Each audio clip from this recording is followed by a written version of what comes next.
आज की क्लास शुरू करते हैं। सबसे पहले आपको तीन चीजें जो मैंने शुरू में भी बताई थी कि तीन इंटरफेस होते हैं किसी भी पॉड के अंदर। ठीक है, एक पॉड के अंदर बेसिकली आपके तीन इंटरफेस होते हैं। एक होता है आपका CNI, ठीक है, एक होता है आपका CSI और Yes, तीसरा होता है आपका CRI। तीन इंटरफेस जो है वो तीन डिफरेंट डिफरेंट फंक्शनैलिटीज को रिप्रेजेंट करते हैं।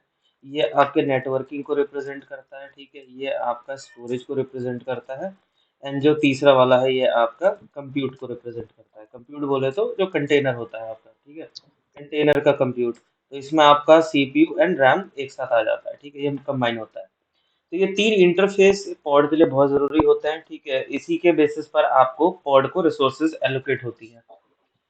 जो CRI है वो तो आपको पता ही है, इसके ऑलरेडी मार्केट में इतने सारे सॉफ्टवेयर अवेलेबल हैं। डॉकर का कंटेनर सबसे पहले आया था, सी कंटेनर डी हो गया, और भी बहुत सारे ऑप्शन है। CRI-O है जो कि आपका क्यूबरनेटिस का अपना ओपन सोर्स कंटेनर का इंटरफेस है, ठीक है। ये आपका CSI बेसिकली ये जो है एक इंटरफेस है, ठीक है। इस इंटरफेस पे आपके अलग अलग ड्राइवर्स होते हैं।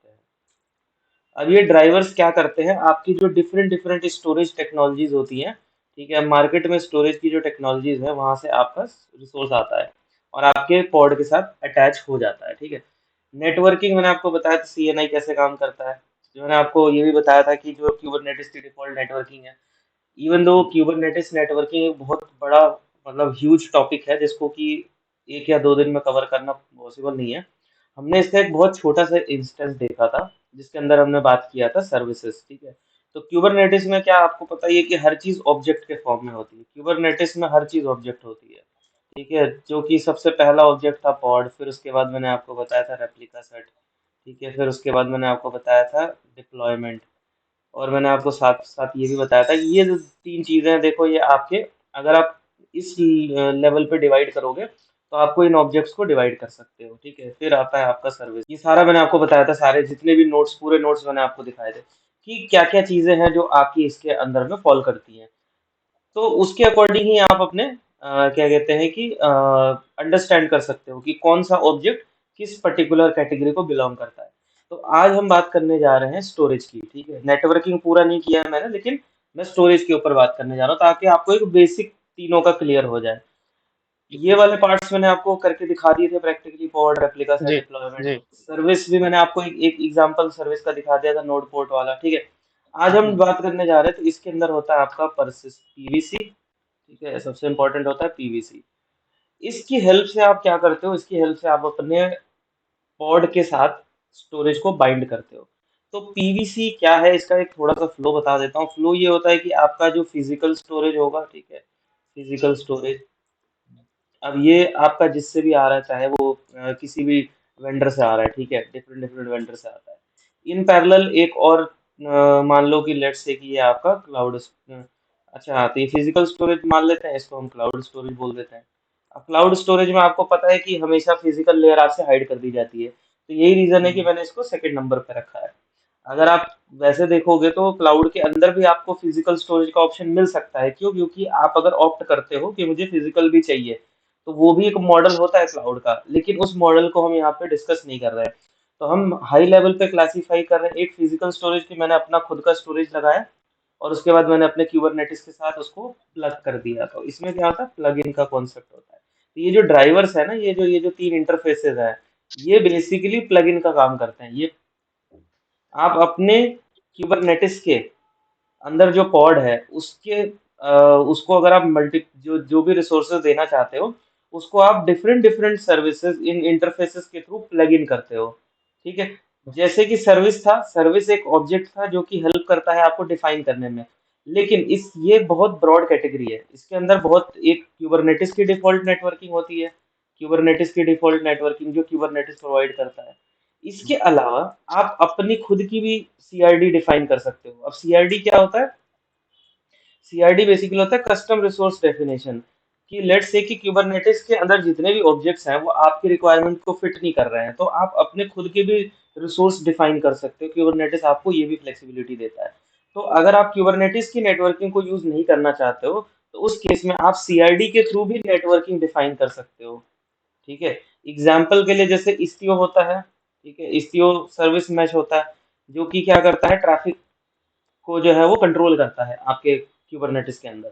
तो इसके लिए आप अपने सीआईडी डिफाइन कर सकते हो कि पैकेट कैसे मूव करेगा। ठीक है, अगेन ये बिगर टॉपिक है जिसको अभी हम टच नहीं कर रहे।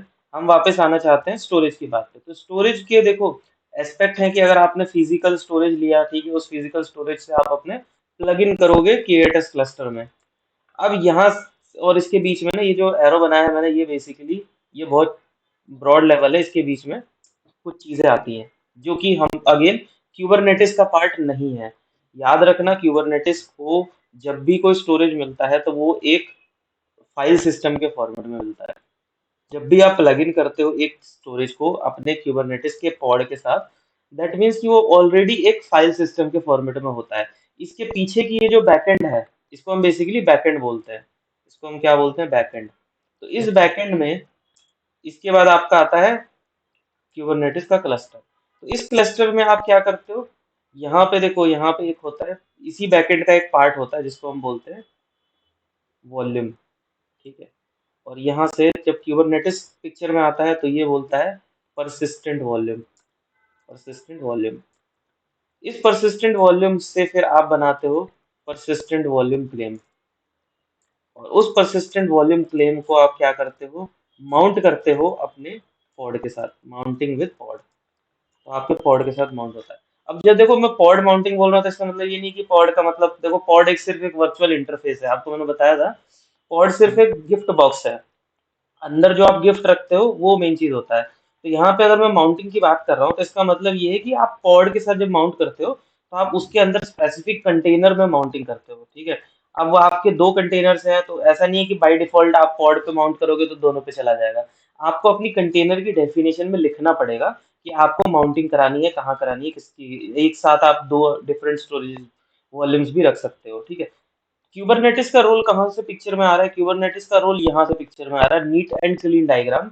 क्यूबरनेटिस कहता है कि हम परसिस्टेंट वॉल्यूम से काम शुरू करते हैं। ठीक है, ये यूजली एडमिन्स के पास राइट होता है परसिस्टेंट वॉल्यूम क्लेम क्रिएट करने का। फिर जो यूजर होता है वो परसिस्टेंट वॉल्यूम क्लेम बनाता है और उस क्लेम के थ्रू वो माउंटिंग करता है अपने पॉड के साथ। तो ये जो दो पार्ट है वो यूजर स्पेसिफिक होते हैं, ये पार्ट आपका एडमिन स्पेसिफिक होता है। अब ऐसा क्यों है कि एडमिन और यूजर का रोल पिक्चर में आ रहा है, देखो क्या होता है कि वॉल्यूम्स भी जो है ना डिफरेंट डिफरेंट टाइप के होते हैं। एक ऐसा वॉल्यूम होता है, लेट्स से कि आपने अपना एप्लीकेशन बनाया, आपको वॉल्यूम की जरूरत पड़ी, आपने अपने वॉल्यूम के साथ माउंटिंग कर ली। अब आपने अपना एप्लीकेशन डिलीट कर दिया। अब आपने तो डिलीट कर दिया लेकिन आपने वो वॉल्यूम को डिलीट नहीं किया। तो उस केस में आपका वो वॉल्यूम जो है वो एक्यूमुलेट होता जाएगा। तो इस केस में क्या किया जाता है कि डिवाइड कर दिया जाता है कि एडमिन जो है वो वॉल्यूम को क्रिएट करके रखता है और यूजर जो है वो उस वॉल्यूम से अपना क्लेम बना लेता है। बट ये मैंडेटरी नहीं है, अगेन आप यूजर लेवल से भी कर सकते हो, बट ये एक जेनरिक क्लासिफिकेशन रखी गई है कि एडमिन को बोला जाता है कि आप वॉल्यूम बना के रखो, उस वॉल्यूम को फिर आप अपने एप्लीकेशन, क्योंकि ये जो है ना ये रन टाइम है। अब आप बोलोगे ऐसा मैं क्यों बोल रहा हूँ, तो देखो ये जो दो जो पॉइंट्स हैं ये बेसिकली रन टाइम के हैं, और रन टाइम में आपको पता है कि कुछ भी बदलता रहता है। करेक्ट, कभी भी पॉड डिलीट होगा, कभी भी पॉड रीस्टार्ट होगा, कुछ भी हो सकता है, एनीथिंग इट कैन हैपन। तो रन टाइम में कोई भी चेंजेस होगा तो आपके, मान लो अगर आपने एप्लीकेशन को राइट दे दिए कि भाई तुम अपना वॉल्यूम क्रिएट करते रहो जो भी तुम्हें जरूरत है, तो रन टाइम पे हो सकता है कि आपकी एप्लीकेशन जो है मल्टीपल वॉल्यूम्स क्रिएट करती जाए और उन वॉल्यूम्स को वो डिलीट भी ना करे। हो सकता है कि उनकी जरूरत खत्म हो जाए और वो डिलीट ना करे। इन दैट केस क्या होगा कि आपका वॉल्यूम एक्यूमुलेट होता जाएगा। तो इसलिए जी। एज अ गुड प्रैक्टिस क्या किया जाता है कि एडमिन को बोला जाता है कि आप बना लो, सेग्रीगेट कर दिया, और जब रन टाइम पे आपका कोई भी काम चलता है तो रन टाइम पे आपका पीवीसी और माउंटिंग होता रहेगा। तो आपका एडमिन जो है वो अलग से कंट्रोल करेगा। ठीक है, ये जो डायग्राम एडमिन ये मतलब सर, एडमिन मतलब जो क्यूबरनेटिस स्टोरेज एडमिन, टीम होंगे वही? नहीं नहीं, क्यूबरनेटिस का जैसे एडमिन। कि कुबरनेटिव एडमिन, लेकिन जो स्टोरेज मिला, स्टोरेज का तो अलग एडमिन होंगे ना सर? हाँ, स्टोरेज का देखो अलग एडमिन होता है, इसीलिए मैंने यहाँ पे देखो हाँ। स्टोरेज को अलग रखा है, मैंने बैकएंड बोला हाँ, है ना। क्योंकि अभी मैं स्टोरेज ये, एडमिन वो हाँ स्टोरेज प्रोवाइड करेंगे हाँ और कुबरनेटिव एडमिन जो पीवी को क्रिएट हाँ, करेंगे वही होगा एडमिन, है ये ना? जो डायग्राम देख रहे हो ना, हाँ ये देखो यहाँ गैप है, ये जो पार्ट है ये पूरा का पूरा ये स्टोरेज के पास होता है। स्टोरेज की हाँ। अलग टीम होती है, ये क्यूबरनेटिस की टीम होती है। अब क्यूबरनेटिस की टीम में आपका क्यूबरनेटिस एडमिन होता है जिसके पास जी। एडमिनिस्ट्रेटिव राइट होते हैं, और नॉर्मल हाँ। यूजर्स जो रन टाइम पे अपने पॉड्स को मैनेज करते हैं। ठीक जी है, जी जी जी। तो अब जो स्टोरेज वेंडर की मैं बात कर रहा हूँ कि स्टोरेज का वेंडर ना कोई भी हो सकता है। स्टोरेज का वेंडर आप हो सकता है फिजिकली स्टोरेज खरीद के ले आओ, उसके ऊपर आप अपना सॉफ्टवेयर डालो। अब कैसे हो सकता है, देखो एग्जाम्पल के लिए मैं बात करूं तो लेट्स से कि आप फिजिकल स्टोरेज खरीद कर ले आए, फिजिकल स्टोरेज आपने सर्वर खरीद लिया, उसके सेम ऊपर आपने, स्टोरेज कोई भी। हाँ उसके ऊपर आपने खरीद के क्या किया कि इसके ऊपर आपने अपना कोई भी सॉफ्टवेयर इंस्टॉल कर लिया, जैसे कि ग्लस्टर फाइल सिस्टम, ये एक ओपन सोर्स सॉफ्टवेयर होता है। इसके अलावा आप चाहे तो इसके ऊपर सेफ भी कर सकते हो, सेफ स्टोरेज भी कर सकते हो, सेफ का सॉफ्टवेयर भी डाल सकते हो। ये दो ओपन सोर्स सॉफ्टवेयर की मैं बात कर रहा हूँ। अब ये करते क्या है, ये बेसिकली फाइल सिस्टम क्रिएट कर, मैं फाइल सिस्टम भी नहीं बोलना चाहिए मुझे, ये बेसिकली क्या करते हैं, देखो आपका जो स्टोरेज है ये इसको सॉफ्टवेयर फॉर्मेट में ले आते हैं। सॉफ्टवेयर फॉर्मेट का मतलब क्या है कि आपके पास एक पेन ड्राइव है, आप एक पेन ड्राइव खरीद के लाए, उस पेन ड्राइव को आप जैसे ही अपने लैपटॉप में लगाते हो, ठीक है, सबसे पहला काम जब आप उसे फॉर्मेट करते हो तो वो आपसे फाइल सिस्टम पूछता है। फाइल सिस्टम क्या होता है, फाइल सिस्टम बेसिकली एक सॉफ्टवेयर होता है।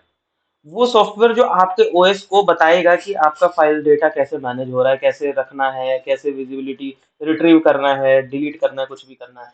तो आप विंडो में जो पेन ड्राइव लगाते हो तो वो विंडो का फाइल सिस्टम लेता है जब फॉर्मेट करते हो। कभी कभी वही पेन ड्राइव जब आप किसी सर्वर पे ले जाके लगाते हो तो वो रिकॉग्नाइज नहीं करता है, क्यों, क्योंकि सर्वर पे हो सकता है आपने लाइनेक्स डाला हो, यूनिक्स डाला हो, कोई भी डाला हो सकता है वहां पे वो फाइल सिस्टम ना चले।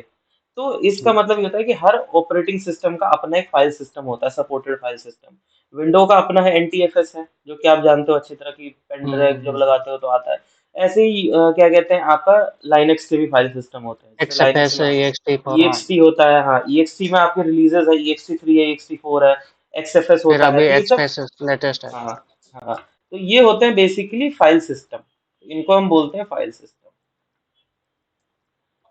पर ये जो फाइल सिस्टम क्रिएशन है ना, इसको अभी मैं फिलहाल इसलिए नहीं लिखना चाह रहा था, उसका रीजन था कि मैं अभी कंफ्यूज नहीं करना चाहता कि फाइल सिस्टम क्रिएशन क्यूबरनेटिस के केस में जो है ना, वो आपका क्या कहते हैं क्यूबरनेटिस के अंदर चला जाता है, इसलिए मैं ये चीज नहीं डालना चाहता। मैं सिर्फ ये लिखना चाहता हूँ कि एक सॉफ्टवेयर फॉर्मेट में होता है।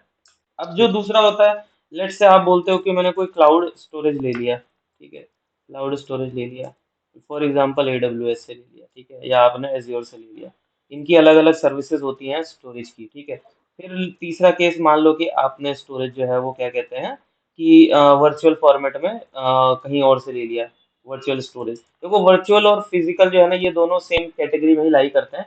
इस फिजिकल से आप मल्टीपल वर्चुअल भी बना सकते हो, और इसी का ही एक एग्जांपल आप ये भी कह सकते हो कि वर्चुअल स्टोरेज भी हो गया। वर्चुअल स्टोरेज का मतलब ये है कि फिजिकल मुझे नहीं पता, वर्चुअल फॉर्मेट में मुझे किसी ने दे दिया। क्लाउड भी एक वर्चुअल सर्विस ही है, पर ये इन बिटवीन है, ये एक मिडल लेयर है, जैसे कि आपका VMware का आता है, ठीक है, VMware के आप स्टोरेज लेते हो, ठीक है, VMware स्टोरेज सोल्यूशन, तो वो आपको एक स्टोरेज सोल्यूशन दे देंगे। ये एंटरप्राइज लेवल के होते हैं, एंटरप्राइज लेवल के। तो इसमें क्या होगा कि इसमें जो आपको मिलता है वो इस तरीके का नहीं होता कि क्लस्टर और सेफ की तरह, ये ओपन सोर्स है, ये एंटरप्राइज लेवल के लाइसेंस्ड है, आपको लाइसेंस लेना पड़ता है यूज करने के लिए। हार्डवेयर आप अपना ले सकते हो, हार्डवेयर आप वर्चुअलाइज भी कर सकते हो, कुछ भी कर सकते हो, ठीक है, लेकिन जो उसके ऊपर सॉफ्टवेयर लेयर आप डालते हो वो बेसिकली एंटरप्राइज लेवल का होता है।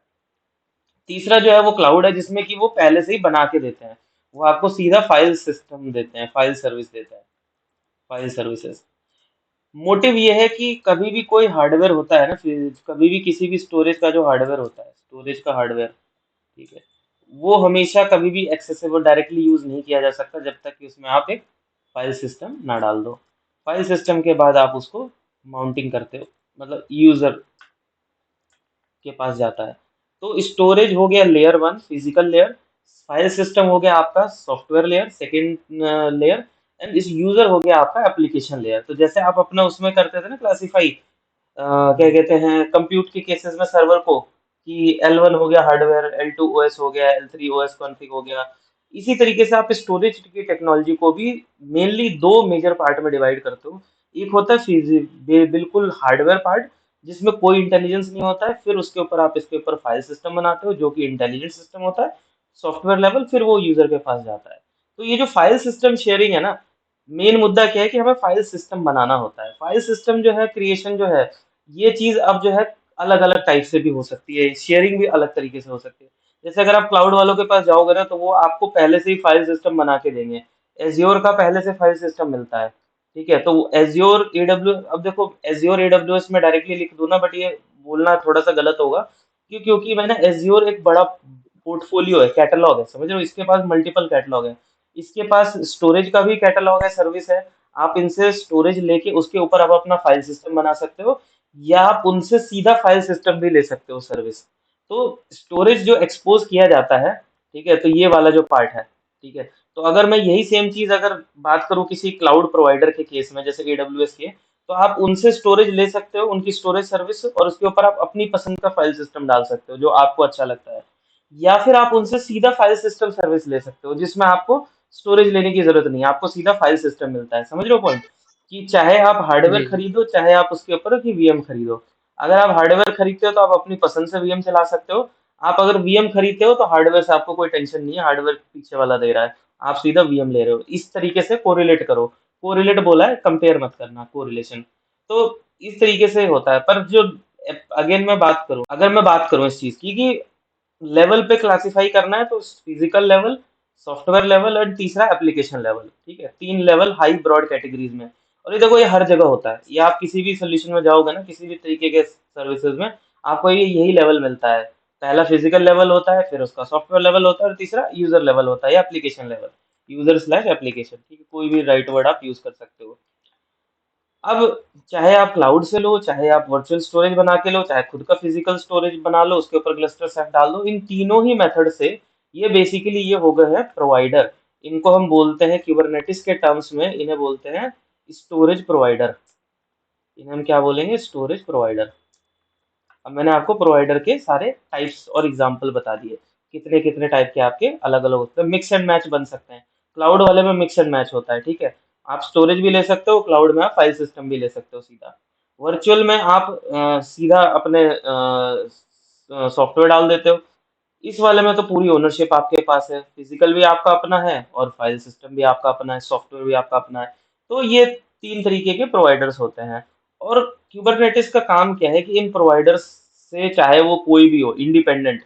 अब क्यूबरनेटिस का जो डिजाइन है वो इंडिपेंडेंट है किसी भी वेंडर से। अब ऐसा नहीं है कि मैं अगर VMware का मान लो स्टोरेज ले रहा हूँ, तो मेरे को क्यूबरनेटिस में चेंज करना पड़ेगा अपने एप्लीकेशन लेवल पे, नहीं। या मैं अगर क्लस्टर फाइल ले रहा हूँ तो अलग है, या मैं एज्योर से इंटीग्रेटेड, नहीं, कोई भी फर्क नहीं पड़ता है। आपने सिर्फ इंटीग्रेट करना होता है, आपको सिर्फ इंटीग्रेट करना है विद योर क्यूबरनेटिस क्लस्टर। जब आप यह इंटीग्रेट कर देते हो तो ये पीछे का बैकएंड एक तरफ चला गया, ठीक है। अब इस बैकएंड को मैनेज करने का काम किसका है? स्टोरेज प्रोवाइडर का। इंटीग्रेट आपने किया अपने क्लस्टर के साथ। इसके बाद अब इधर वाली दुनिया में अगर देखें यूजर के पॉइंट ऑफ व्यू से, तो यूजर के पॉइंट ऑफ व्यू से आपका आता है persistent volume claim and mounting. तो हम इन तीन टॉपिक्स पे ही डिस्कशन करेंगे, ठीक है। स्टोरेज के बैकएंड की बात हम नहीं कर पाएंगे, क्योंकि वो डिफरेंट टेक्नोलॉजीज हैं, ठीक है। बट आपको नॉलेज के लिए ये तीनों पता होना चाहिए कि कैसे कैसे आता है पीछे से।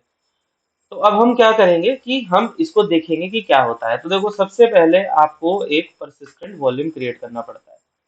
Persistent volume. अब परसिस्टेंट वॉल्यूम का मतलब क्या होता है? देखो, नाम है इसका परसिस्टेंट। परसिस्टेंट का मतलब होता है परमानेंट। कि आप कुछ भी करो, रीस्टार्ट करो, कुछ भी करो, अनटिल डिलीट करोगे। डिलीट का एक अलग केस होता है कि मान लो आपने इरेज कर दिया, तो फिर तो बात अलग है। बट परसिस्टेंट मतलब कि अक्रॉस रिबूट टेम्पररी किसी भी फेलियर की वजह से वो लूज नहीं होगा। कोई भी टेम्पररी फेलियर को वो सस्टेन करता है। तो आपने एक परसिस्टेंट वॉल्यूम बना दिया। अब ये वॉल्यूम में बेसिकली आप क्या देते हो? इस वॉल्यूम के अंदर आप हाई लेवल पे आप बताते हो कि CSI ड्राइवर कौन सा है। अब CSI ड्राइवर क्या है? बेसिकली बैकएंड, कि आप कहाँ से बैकएंड ला रहे हो, बैकएंड स्टोरेज कौन सा है। करेक्ट, चाहे आप AWS से ले रहे हो या फाइल सिस्टम ले रहे हो, चाहे VMware से ले रहे हो, चाहे क्लस्टर से ले रहे हो, सेफ से ले रहे हो, जिससे भी ले रहे हो। मतलब ये कि ये एक परसिस्टेंट वॉल्यूम है। ये आपको बेसिकली क्या बताएगा? ये बताएगा कि आपका बैकएंड कौन सा है, एक्सेस टाइप क्या है आपका, आपको इस स्टोरेज का एक्सेस कैसा है। तो स्टोरेज का एक्सेस देखो, रीड राइट होता है मेन, कि रीड राइट वंस होता है। ये सब मैं टाइप भी अभी डिस्कस करूंगा कि एक्सेस के टाइप कौन कौन से होते हैं। तो ये हाई लेवल पे होता है। और ये किसी भी क्या कहते हैं के साथ अटैच नहीं होता है। और एक क्वेश्चन पूछा जाता है, ट्रिकी क्वेश्चन, कि आपसे एक ट्रिकी क्वेश्चन पूछा जाएगा कभी भी, याद कर लो, कि क्यूबरनेटिस के अंदर, क्यूबरनेटिस क्लस्टर में ऐसे कौन कौन से ऑब्जेक्ट्स हैं जो कि नेम स्पेस के अंडर में आते हैं, अंडर, एंड ऐसे कौन कौन से ऑब्जेक्ट्स हैं जो कि क्यूबरनेटिस के नेम स्पेस के बाहर आते हैं। अब नेम स्पेस तो आप समझिए कि क्या चीज है, आपके रिसोर्सेज का आइसोलेशन। तो नेम स्पेस जी। के अंडर कौन कौन से ऑब्जेक्ट होते हैं और नेम स्पेस के बाहर कौन कौन से ऑब्जेक्ट होते हैं। मतलब ऐसे रिसोर्सेज, ऐसे बोलूँ ऐसे रिसोर्सेज या ऑब्जेक्ट्स जो कि नेम स्पेस से उनका कोई लेना देना नहीं है। तो उसमें से एक एग्जांपल होता है आपका परसिस्टेंट वॉल्यूम। परसिस्टेंट वॉल्यूम का कोई नेम स्पेस नहीं होता है। जबकि ये पीवीसी, क्लस्टर वाइड होता है। हाँ ये क्लस्टर वाइड होता है। तो पीवीसी, ठीक है, पॉड हो गया, ऑब्जेक्ट हो गए, ठीक है, डिप्लॉयमेंट हो गया, रेप्लिका सेट हो गया, ये सब जो आप देख रहे हो ये सब कहाँ आते हैं, ये सब आते हैं आपके नेम स्पेस के अंडर में। ये हमेशा आपको किसी न किसी नेम स्पेस के अंडर इसके रिसोर्सेज दिखेंगे। लेकिन अगर मैं पीवी की बात करूं तो ये इंडिपेंडेंट होता है, इंडिपेंडेंट ऑफ नेम स्पेस। तो ये नेम स्पेस में बाउंडेड नहीं होता है, या क्रॉस क्लस्टर एक्सेसिबल होता है। तो इसका एग्जांपल है परसिस्टेंट वॉल्यूम। ठीक है, तो अब हम प्रैक्टिकल करते हैं। ठीक है, तो हम प्रैक्टिकल के लिए क्या करते हैं, लैब में चलते हैं। लैब में चल के हम सबसे पहले तो हमारे पास देखो जो पुराना पॉड चल रहा था, जो हमारे उसका पार्ट है प्रैक्टिकल का, जो हम करते आ रहे हैं तब से, इसके अंदर बेसिकली दो कंटेनर चल रहे हैं, देख रहे हो, 2x2 रनिंग स्टेट है। अब हमें क्या करना है कि हमें इसके अंदर, अब मैं इसको अगर डिस्क्राइब करना चाहूँ, अब देखो क्यूबरनेटिस में एक क्वेश्चन और आता है कि क्यूबरनेटिस में आप चेंजेस कैसे कर सकते हो, या आप न्यू एंट्री या एग्जिस्टिंग एंट्री को आप किस तरीके से अप्लाई कर सकते हो। तो क्यूबरनेटिस में अगर आपको कोई भी रिसोर्स कुछ भी मॉडिफिकेशन करना है, ठीक है, या तो आप न्यू चेंजेस करना चाहते हो या फिर आप अपडेट करना चाहते हो। ठीक है, अपडेट रिसोर्सेज, मैं रिसोर्सेज बोलता हूँ, ठीक है। तो न्यू चेंजेस करना है या अपडेट करना है रिसोर्स की YAML फाइल, आप क्या करो, YAML फाइल बनाओ सारी इंफॉर्मेशन के साथ, और आप सीधा अप्लाई कर दो। अप्लाई kubectl अप्लाई -f और आपका फाइल नेम डॉट YAML। तो इस मेथड में क्या होता है कि क्यूबरनेटिस चेक करता है कि क्या ये रिसोर्स पहले से क्रिएटेड है। अगर है तो वो उसके आउटपुट को कंपेयर करता है, मतलब कंपेयर करता है, और आपकी फाइल से अगर कोई डिफरेंस है तो वो अपडेट कर देगा। लेट्स से आपने सिर्फ एक पैरामीटर बदला अपनी फाइल में, तो वो क्या करेगा, वो उस पैरामीटर को अपडेट करेगा, बाकी सबका सब सेम रखेगा। आप एक ही फाइल को दोबारा रन करोगे तो वो बोलेगा कोई चेंज नहीं किया मैंने।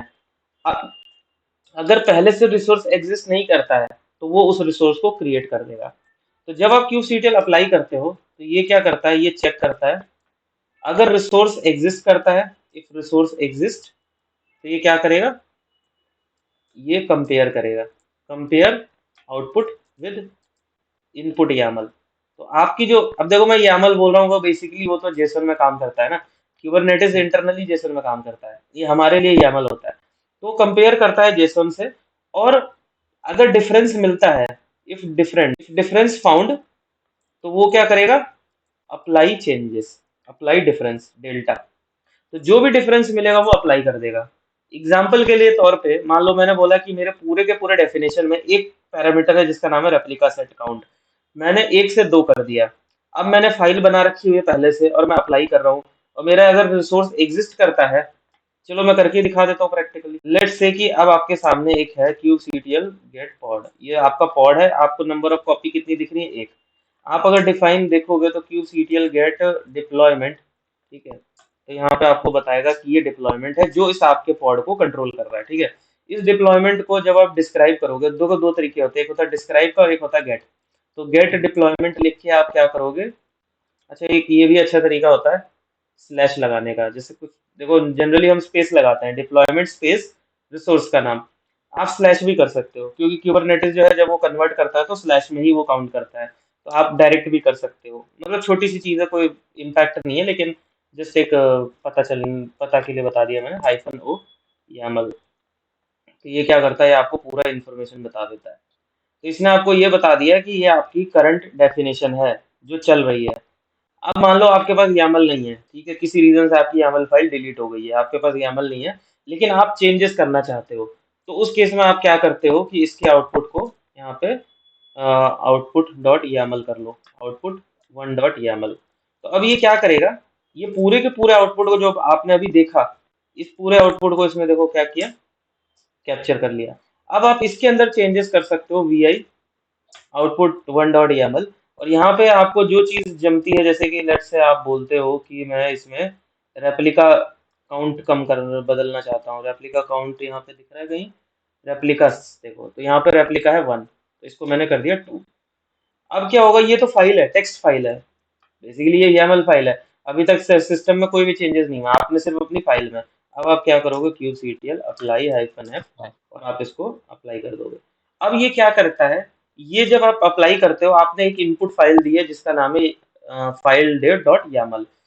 ये देखेगा पहले कि क्या ऐसा रिसोर्स एग्जिस्ट कर रहा है सिस्टम में। अगर रिसोर्स एग्जिस्ट करता है तो वो क्या करेगा कि कंपेयर करेगा और आपकी डेफिनेशन से कंपेयर करके डिफरेंस निकालेगा। उसने देखा कि अच्छा, आपने क्या डिफरेंस किया, आपने तो रेप्लिका को चेंज किया है, तो अब ये क्या करेगा कि ये सिर्फ रेप्लिका को अपडेट कर देगा।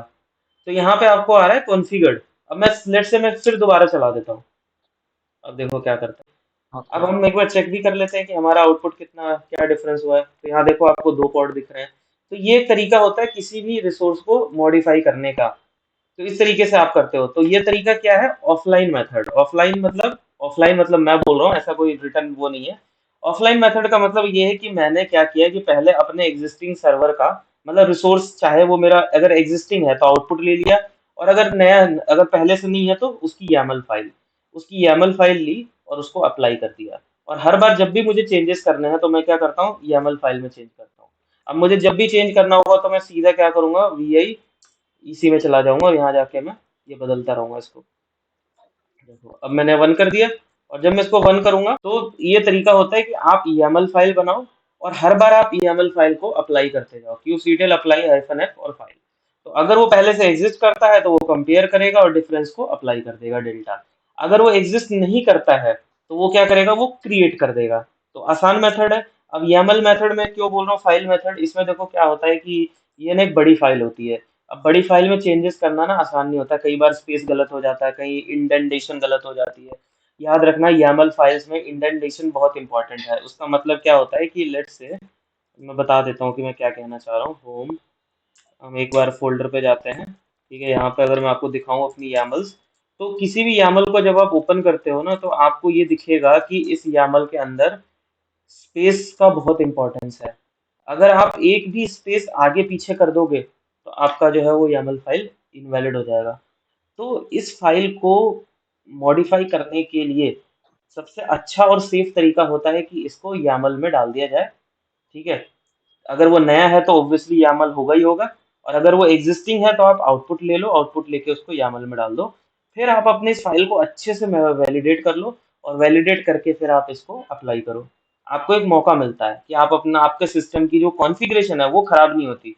जैसे जनरली क्या होता था कि कोई सिस्टम पे काम कर रहा है और उसने अचानक गलती से कोई कॉन्फ़िगरेशन मॉडिफाई कर दी, उसको पता नहीं, और उसने कहीं कोई गलती से स्पेस वगैरह लगा दिया। होता था ना बहुत सारे क्रिटिकल सॉफ्टवेयर्स में, एक स्पेस गलती से ऐड हो गया तो पूरा सॉफ्टवेयर बंद हो गया।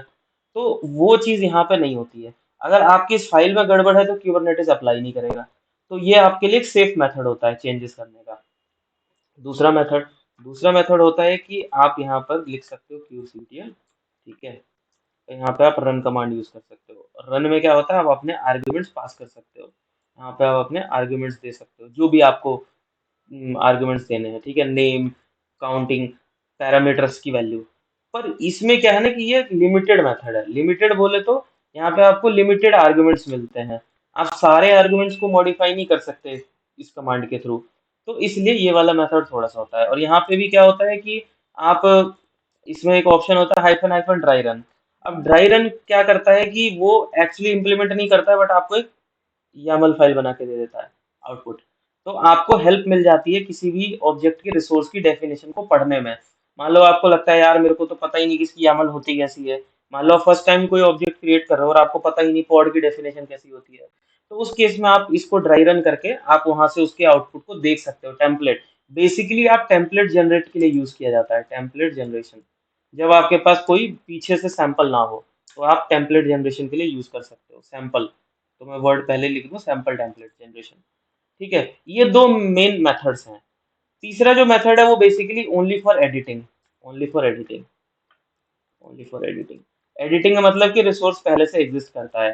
तो अब मैंने क्या किया कि मैंने लिखा कि kubectl गेट डिप्लॉयमेंट, और मुझे यहाँ पे दिखा कि ये मेरा डिप्लॉयमेंट है। तो मैं क्या करता हूँ कि kubectl एडिट डिप्लॉयमेंट, ठीक है, और यहाँ पर मैं इसका नाम दे देता हूँ। अब ये मुझे कह रहा है कि अब आप चेंजेस कर सकते हो ऑनलाइन। अब मतलब आप ये यहाँ मैनिफेस्ट हो गया ना, हाँ, इसको अब आप मैनिफेस्ट यहाँ के पे अंदर जाके चेंज करना। जैसे ही यहाँ पे चेंज करोगे ना, देखो इसको 1 किया, इसको सेव हाँ, इसको करोगे, अप्लाई करना नहीं पड़ेगा, ऑनलाइन, ऑटोमेटिक हो जाएगा। हाँ, अप्लाई नहीं करना पड़ा, ये ऑनलाइन एडिटिंग होती है। जी। ऑनलाइन एडिटिंग में क्या होगा कि अब आप देखोगे तो सीधा आपको यहाँ पे नंबर ऑफ वर्ड जो है वो आपके कम हो जाएंगे। आई थिंक मैंने गलत पैरामीटर एडिट किया शायद इसलिए। ठीक है, तो इस तरीके से आप ऑनलाइन एडिट करते हो। ऑनलाइन एडिटिंग आप कर सकते हो, बट ऑनलाइन एडिटिंग की एक लिमिटेशन ये है कि जब आप ये एडिट कमांड यूज करते हो ना, तो गलती से अगर आपने कहीं स्पेस वगैरह दे दिया, लेट्स से कि जी यहाँ जी। पे आपने गलती से कोई स्पेस वगैरह डाल दिया, यहाँ पे करते हुए कुछ जंक वंक आ गया, तो अब देखो क्या होगा जब सेव करोगे ना, तो ये देखो ये सेव नहीं करा सेव इसने नहीं होता। हाँ। इसने एरर थ्रो किया।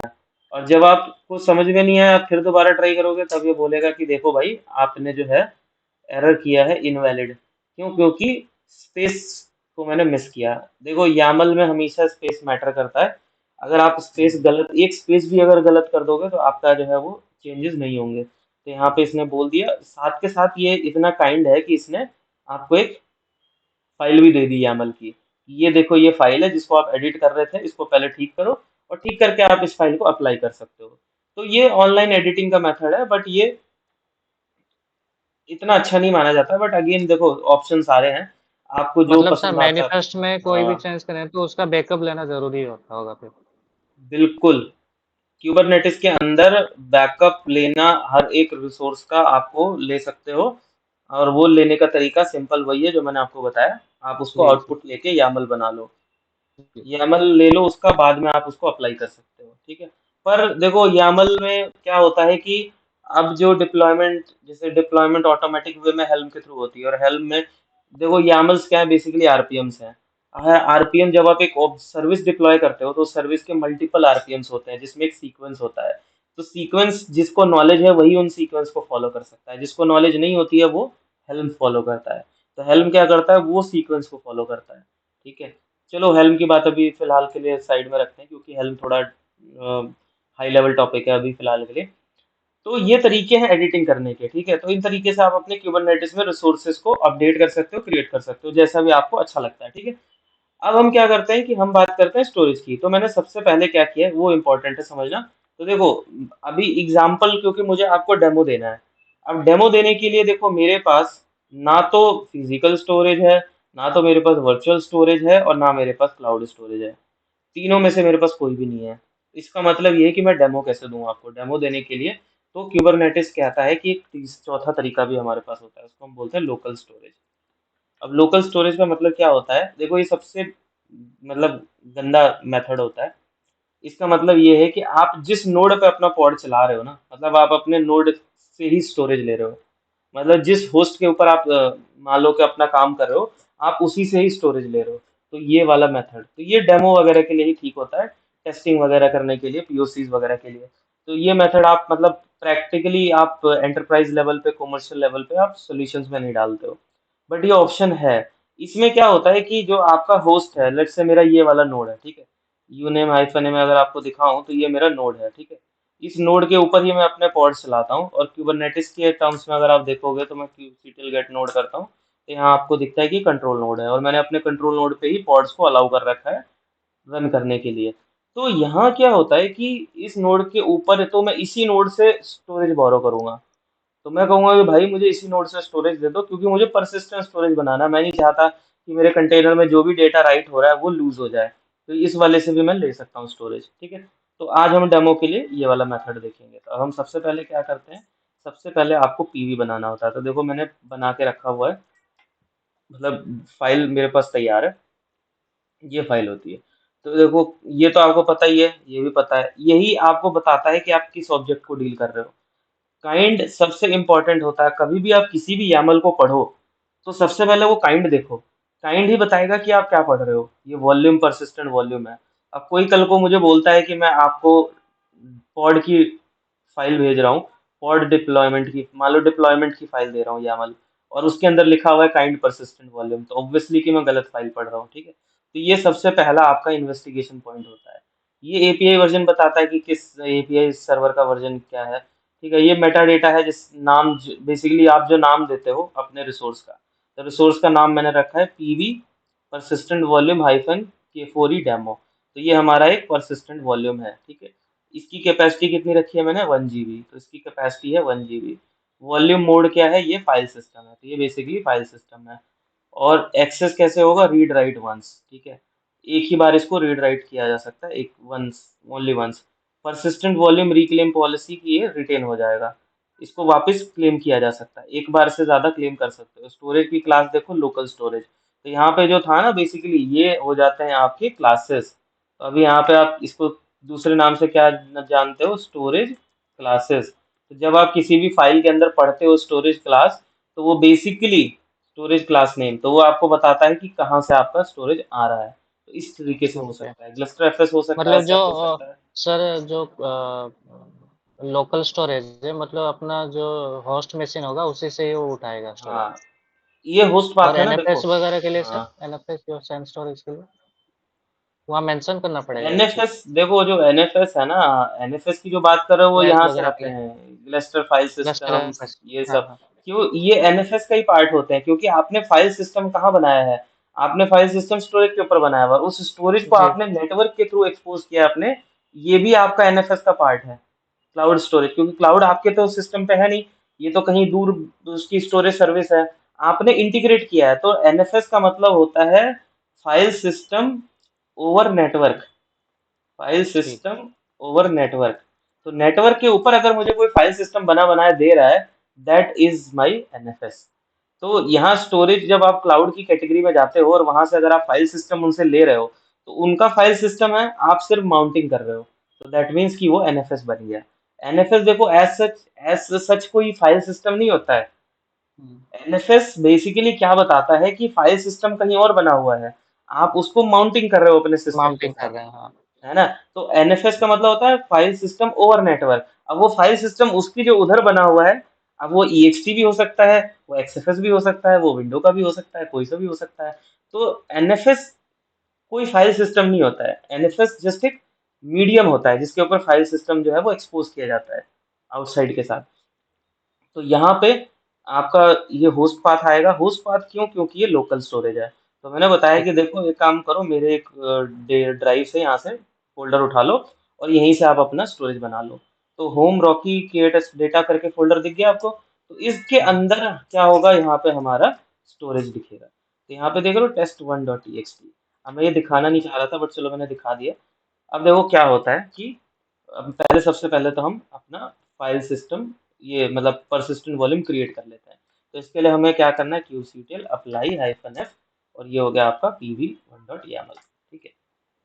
अब मैंने क्या किया, ओके, दूसरे फोल्डर में जाके, अब ये देखो, तो अब ये बोलूंगा क्यूसीटीएल गेट पीवी। तो यहाँ पे ये मुझे बता रहा है कि इस नाम से परसिस्टेंट वॉल्यूम बन गया 1 GB की कैपेसिटी का, read write once, retain available. ये लोकल स्टोरेज है, देखो storage class name local storage, इसी से आपको पता चलेगा कि स्टोरेज आ कहाँ से रहा है। ये ठीक। एज है इसकी, अभी बनाया है, तो ये तो देखो एडमिन के पास होता है। इसके हम्म। बाद जो इसको यूज करेंगे, इसको जो यूजर होंगे, वो रन टाइम पे बदलते रहेंगे, ठीक है। लेकिन ये बन जाता है तो बन जाता है, इसको डिलीट नहीं किया जाता है, ऑटोमेटिक डिलीट नहीं किया जाता है, इसको आपका एडमिन कंट्रोल करता है। तो इसके बाद नेक्स्ट जो होता है वो क्लेम बनाया जाता है, परसिस्टेंट वॉल्यूम क्लेम। तो ये मैंने क्लेम बनाया, इसकी डेफिनेशन पढ़ो क्या है। इसकी डेफिनेशन में आप क्या लिखते हो, पहले तो परसिस्टेंट वॉल्यूम क्लेम हो गया, तो देखो ये ऑब्जेक्ट है, परसिस्टेंट वॉल्यूम क्लेम इसका नाम हो गया, ये इसका एक्सेस मोड हो गया रीड राइट वंस, और आपको कितना, ये हो गया 1 GB, और स्टोरेज की क्लास हो गई लोकल स्टोरेज। तो ये बताना चाह रहा है। अब देखो परसिस्टेंट वॉल्यूम और परसिस्टेंट वॉल्यूम क्लेम में डिफरेंस क्या होता है। क्लेम जो होता है वो जाके बोलता है कि मुझे चाहिए, मुझे 1 GB का स्टोरेज चाहिए। अब ये 1 GB का स्टोरेज लोकल में जाके मांगेगा, तो ये क्या, ये देखो यहाँ से आपको कोई मैपिंग नहीं दिख रही है सच, कि पीवी का नाम यहाँ पे कहीं दिख रहा हो आपको, ठीक है। यहाँ पे पीवी का कहीं भी नाम नहीं दिख रहा है, देखो कहीं भी नाम नहीं लिखा हुआ है। इसका मतलब है कि जो पीवी और पीवीसी होते हैं, ये जो पीवी और पीवीसी है, ये basically thin line. PVC actually में देखा जाए तो कुछ होता नहीं है, पीवीसी जो होता है वो पीवी ही का पार्ट होता है। लेकिन क्योंकि उसको आप कई बार ऐड करते हो, डिलीट करते हो, माउंटिंग अनमाउंटिंग करते हो ना अपने पॉड्स के साथ, वॉल्यूम के साथ तो वो माउंटिंग अनमाउंटिंग आप नहीं कर सकते हो। वॉल्यूम को सिर्फ एक ही बार क्रिएट किया जाता है और उसके बाद उसको डिलीट कर दिया जाता है।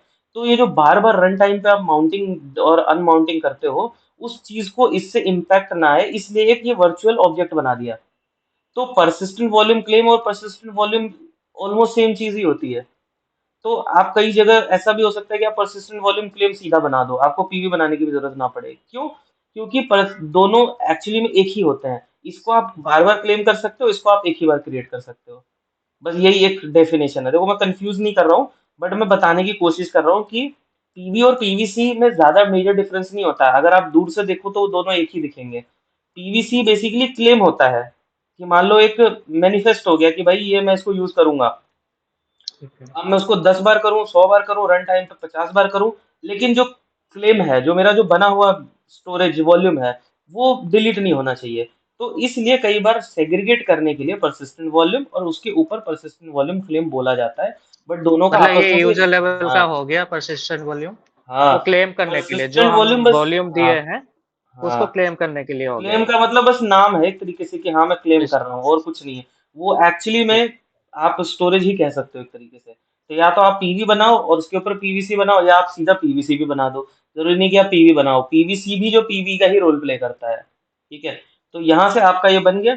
अब इसको आप यूज करोगे तो यूज करने के लिए हमें अपने जो डेफिनेशन है, अब हमारी डेफिनेशन देखो, हमारा पॉड चल रहा है किससे, डिप्लॉयमेंट से। ये मैंने आपको पहले ही बताया था कि हमारा पॉड जो है वो कंट्रोल हो रहा है डिप्लॉयमेंट से। अब इस डिप्लॉयमेंट के अंदर ही कहीं ना कहीं एक पैरामीटर है, यहाँ से देखो डेफिनेशन आ रही है डिप्लॉयमेंट। तो काइंड है मेरा डिप्लॉयमेंट, ये इसका नाम है, और ये स्पेसिफिकेशन है। तो इसी के अंदर मैंने एक और ऑब्जेक्ट को कॉल किया जिसका नाम है रेप्लिका सेट। अलग से मैंने रेप्लिका सेट को डिफाइन नहीं किया है, अपने ही डिप्लॉयमेंट के अंदर मैंने रेप्लिका सेट को कॉल किया है कि भाई ये एक टैग ही तो है। और रेप्लिका सेट का काम ही क्या है, सिर्फ काउंटिंग को मेंटेन करना। तो एक सिर्फ बिल्कुल। उसके लिए आप अलग से थोड़ी YAML लिखोगे, आप अपने इसी में कॉल कर सकते हो। तो इससे आपका टाइम बच जाता है। ठीक है, कि आपको अलग से डिफाइन नहीं करना पड़ता है, एक YAML फाइल बच गई आपकी।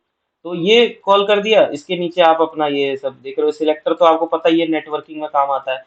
ये हर जगह काम आता है, जहां भी आपको इस पॉड को कॉल करना होगा, ये सिलेक्टर से ही आपका कॉल होगा। ये जो लाइन है, इसी के बेसिस पर वो आपको कॉल करेगा। ठीक है, अब नीचे आते हैं। नीचे आप आओगे तो यहाँ पे आपको अपनी स्पेसिफिकेशन मिलेगी कंटेनर की। अब मेरे केस में दो कंटेनर है, एक है NGINX और दूसरा है CentOS। मैंने जो माउंटिंग किया है, तो देखो माउंटिंग की डेफिनेशन कहाँ है, ये रही माउंटिंग की definition, volume mount and volume. अब क्या होता है कि यूजली जो आपके डिप्लॉयमेंट्स होते हैं, जब आप किसी भी तरीके के इस तरीके के रेफरेंसेस कॉल करते हो ना, स्टोरेज या कुछ भी, तो दो पार्ट में डिवाइड होते हैं। एक होता है इसका मेन पार्ट, जहां से आप उसको कॉल कर रहे होते हो, जैसे वॉल्यूम्स। तो वॉल्यूम का नाम क्या है, माउंट हाइफन के फोर ई डेमो। ठीक है, ये डिप्लॉयमेंट के लिए है, बट एक्चुअली में परसिस्टेंट वॉल्यूम क्लेम का नाम है। तो वो क्लेम का नाम क्या है, पीवीसी हाइफन के फोर ई डेमो। और ऊपर देखोगे तो आपने यही सेम चीज, पीवीसी हाइफन के फोर ई डेमो। तो ये यहाँ सेम पे होना आप चाहिए। इसका ठीक। नाम दे रहे हो। अब ये जो नाम है ना, ये इंटरनल नेम है इस ऑब्जेक्ट के अंदर। कि यहाँ पे मैंने दो सेक्शन है, बेसिकली इसके दो सेक्शन होते हैं, सेक्शन 1 एंड सेक्शन 2। तो सेक्शन 1 में आप अपना लोकेशन बताते हो, आप किसको कॉल कर रहे हो। और सेक्शन 2 में आप उसको यूज करते हो कि मुझे यूज कहाँ करना है। तो मैंने सेक्शन 1 में इसको कॉल किया, ये मैंने कॉल किया। और 2 में मैं इसको यूज कर रहा हूँ। 2 में यूज कहाँ कर रहा हूँ, mount path OPT EXT data. और ये जो नाम है ये इंटरनली कॉल हो रहा है, देखो ये नाम और ये नाम सेम है। तो इस नाम को बाहर कोई नहीं जानता है, इस वॉल्यूम माउंट को इस वॉल्यूम की जरूरत है, तो ये जब इसको कॉल करता है तो ये इस वाले नेम को यूज करता है। तो ये लोकल वेरिएबल है आपकी स्क्रिप्ट। जैसे आप अगर डेवलपर हो तो लोकल वेरिएबल और ग्लोबल वेरिएबल दो तरीके के वेरिएबल्स होते हैं। लोकल वेरिएबल वो होता है जो आप अपनी स्क्रिप्ट एक फाइल के अंदर कॉल करते हो, और ग्लोबल वेरिएबल वो होता है जो आप कहीं से भी कॉल कर सकते हो। ये लोकल नेम है, ये इसी के अंदर सिर्फ यूज हो रहे हैं, बाहर से किसी को कुछ नहीं पता। हाँ, ग्लोबल बात करोगे तो ये है पीवीसी, क्यों, क्योंकि इसके बाहर है, ये डिप्लॉयमेंट के बाहर है, तो ये इसको यहाँ से कॉल करके इसको लोकल नाम दे देता है, और यहाँ से ये इसको नाम दे देता है। ठीक है। तो अब क्या होगा कि ये फाइल जब हम अप्लाई करेंगे, ठीक है, इसमें रेप्लिका काउंट 1 है, क्यूबसीटीएल अप्लाई -f। तो इसमें मैं इसका फाइल नेम दूंगा डिप्लॉयमेंट 6। ये हो गया। तो अब आप यहाँ से वॉच कर सकते हो क्यूबसीटीएल गेट पॉड। तो यहाँ पे आपको दिखेगा कि कुछ पॉड जो है वो टर्मिनेट हो रहा है, कुछ पॉड जो है वो रनिंग में है, कोई पेंडिंग में है।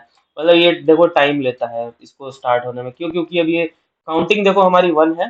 काउंटिंग 1 है, मतलब कि एक ही पॉड रहना चाहिए लास्ट में। ठीक है, तो ये इसका रन टाइम ऑपरेशन है, जब तक ये चल रहा है तब तक हम थोड़ी थ्योरी डिस्कस कर लेते हैं।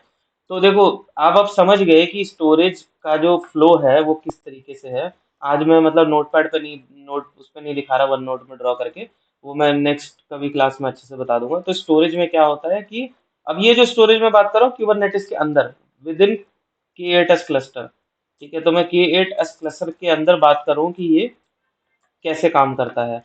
तो सबसे पहले तो आपका बनता है परसिस्टेंट वॉल्यूम, पीवी। उस परसिस्टेंट वॉल्यूम को क्लेम किया जाता है और ये फिर जाता है आपके पॉड पे। अब ये जो पॉड पे जाता है ना, तो देखो ये मैं डिप्लॉयमेंट नहीं लिख रहा, क्यों? क्योंकि कल को कोई मुझे बोल सकता है कि मैं डिप्लॉयमेंट जरूरी थोड़ी है, मुझे मैनेजर नहीं चाहिए, मुझे पॉड डायरेक्ट रन करना है। तो आप पॉड में भी कॉल कर सकते हो, तो इसीलिए एंड जो यूजर है वो है पॉड। तो यहाँ पे आप पीवीसी देखो, PV PVC and pod. Pod पे आपकी होती है बेसिकली माउंटिंग, यहाँ पे तो होती है आपकी माउंटिंग। और यहाँ पे क्या होता है, यहाँ पे होता है आपका क्लेम।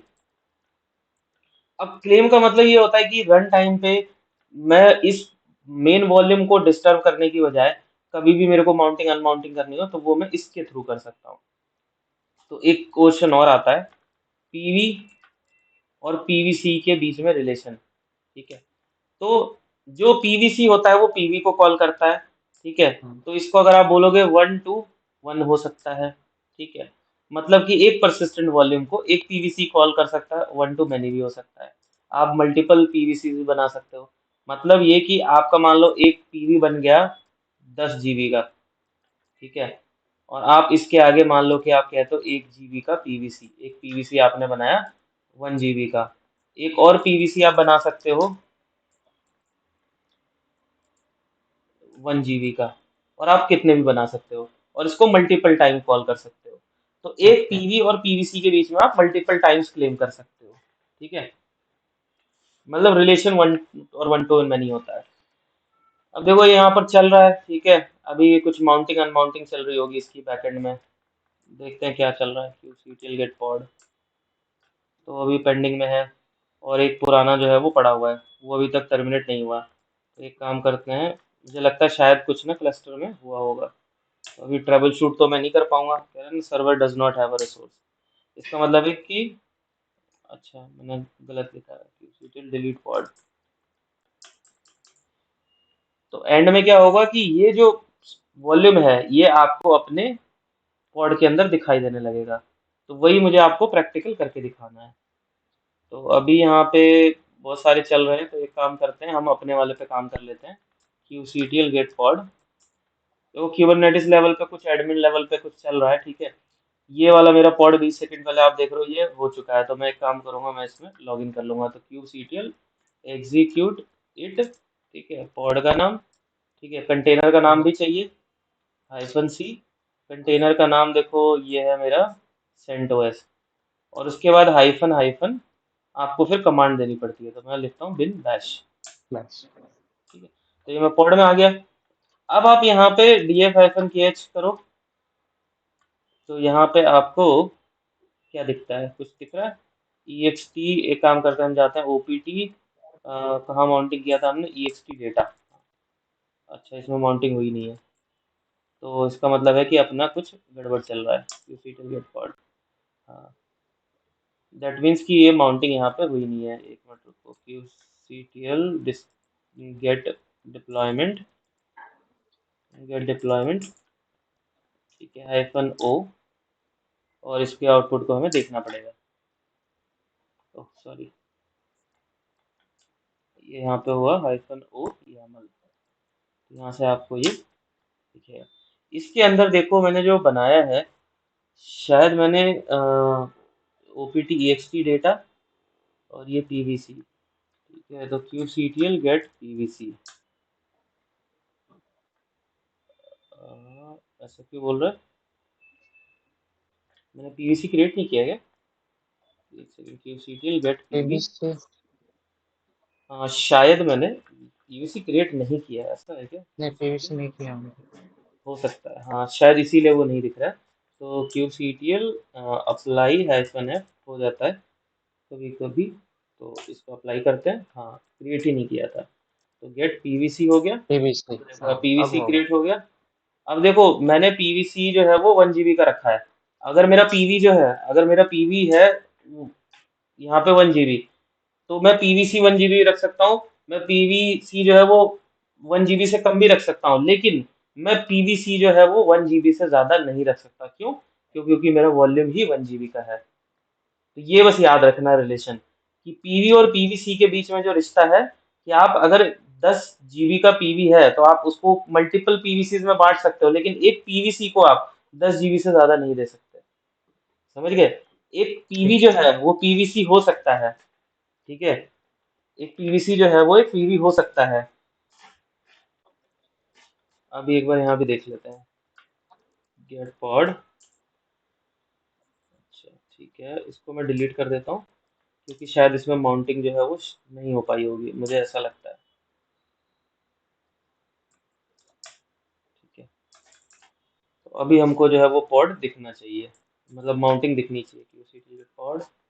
तो देखो टर्मिनेट हो रहा है, एक नया पॉड लॉन्च हुआ है। इस वाले पे हम लॉगिन करते हैं, qctl execute -it, और ये पॉड का नाम -c, कंटेनर का नाम है हमारा,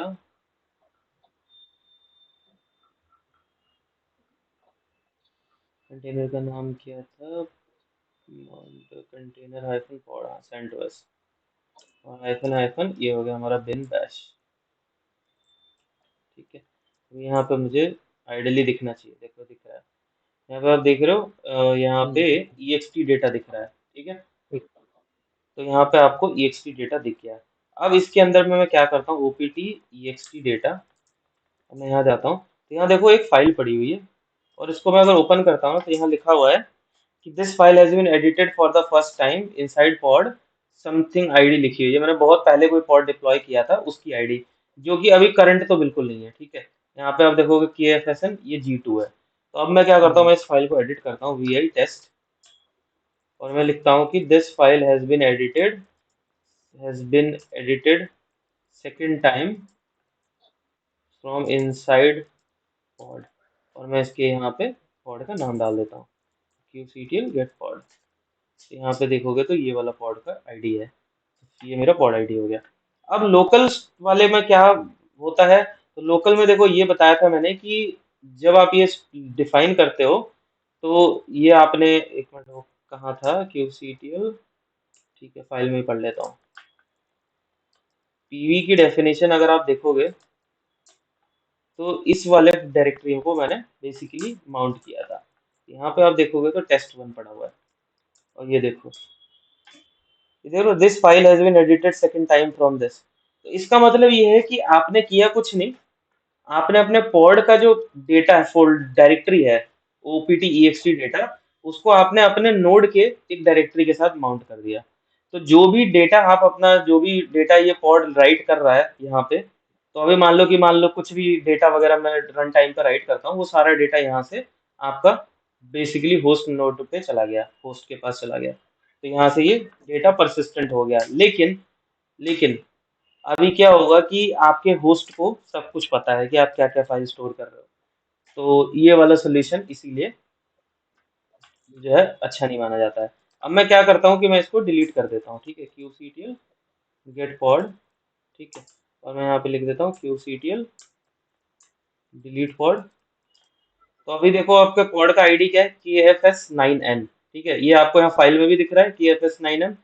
अब हम क्या करते हैं, इसको डिलीट मार देते हैं। तो हुआ क्या कि मैंने पॉड को डिलीट मार दिया। तो नॉर्मली क्या होता है, जब कंटेनर डिलीट होता है तो सारा डेटा लूज हो जाता है, क्योंकि वो हम्म। एफीमेरल है, उसके पास अपना कुछ भी नहीं है। लेकिन इस केस में अब जो नया पॉड आएगा, उस पॉड को मेरे को डेटा मिल जाएगा। कैसे, ये देखो qctl गेट पॉड, क्योंकि देखो थोड़ा टाइम लगता है ना टर्मिनेट होने में ग्रेसफुली, तो उतना टाइम हमें हम्म। सेव करना है। तो ये तो हमारा टर्मिनेट हो रहा है अभी, ठीक है, हुआ नहीं है। हम इस वाले पॉड पे लॉगिन करते हैं, qctl एग्जीक्यूट इट, ठीक है, पॉड का नाम -c, कंटेनर का नाम, तो कंटेनर का नाम है हमारा, तो वैसे तो लिख के रखना ही पड़ता है, कोई नहीं, नेक्स्ट टाइम से मैं लिख के रख लूंगा ये नाम जो है। तो यहाँ पे ये सॉरी कमांड भी देना पड़ेगा, बिन बैश। तो अब इस केस में जब आप आओगे तो आपको फिर से वही देखो डायरेक्टरी दिख गई, करेक्ट, सेम आपको डायरेक्टरी दिख रही है। इसमें जाओ, हम्म। इसके अंदर ये देखो, ये फाइल दिख गई, ये देखो file has been modified from this, but अभी मेरा कंटेनर का आईडी दूसरा है। तो इसका मतलब ये कि आपका जो डेटा है वो परसिस्टेंट हो गया, वो लूज नहीं हुआ। तो आप कितनी बार भी पॉड को आपके रन टाइम पे लूज हो, चाहे रीस्टार्ट होगा, आपका डेटा लूज नहीं होगा। तो इस तरीके से आप अपने डेटा को परसिस्टेंट बना सकते हो। तो ये होता है हमारा स्टोरेज। तो जो मैं सुबह अभी बोल रहा था ना स्टार्टिंग में, ये तीन जो इंटरफेसेस हैं, इन तीनों इंटरफेसेस की हेल्प से आपका जो है वो कंटेनर के जो इश्यूज हैं, चैलेंजेस हैं, देखो कंटेनर के जो चैलेंजेस थे जो शुरू में जो डॉकर के टाइम पे बताए थे मैंने, कि नेटवर्किंग, स्टोरेज और कंप्यूट, इन तीनों को कैसे कैसे करके क्यूबरनेटिस ने फिक्स किया। क्यूबरनेटिस ने नेटवर्किंग का इंटरफेस प्रोवाइड किया, क्यूबरनेटिस ने स्टोरेज प्रोवाइड किया, जिसकी हेल्प से आप अपने डेटा को परसिस्टेंट कर सकते हो। और कंप्यूट है जिसको कि वो पॉड के थ्रू मैनेज करते हैं, कंट्रोल करते हैं। क्योंकि नॉर्मल कंटेनर में क्या होता था कि कंटेनर बंद तो बंद, उसको कोई स्टार्ट करने के लिए भी नहीं है, लेकिन क्यूबरनेटिस पॉड को मॉनिटर करता है। तो यहाँ पे अगर मैं बोलूँ तो डिप्लॉयमेंट, ठीक है, डिप्लॉयमेंट मॉनिटर कर रहा है, मॉनिटर कर रहा है और मैनेज भी कर रहा है, मॉनिटर एंड मैनेज, तो दोनों काम कर रहा है। तो ये क्यूबरनेटिस की हेल्प से पॉसिबल हुआ। ये चैलेंज किसका था? कंटेनर का। स्टोरेज का प्रॉब्लम कैसे सॉल्व किया इसने? पीवी और पीवीसी की हेल्प से, ठीक है। इसको कैसे सॉल्व किया इसने? इसने नेटवर्क सर्विसेज के थ्रू, तो इसमें सर्विसेज आई आपकी। तो इस तरीके से आपकी जो तीनों प्रॉब्लम्स थी कंटेनर वर्ल्ड की, वो सॉल्व हो गई और ये एक इंडस्ट्री लेवल का सोल्यूशन बन गया। तो यही रीजन है कि क्यूबरनेटिस इतना फेमस क्यों है।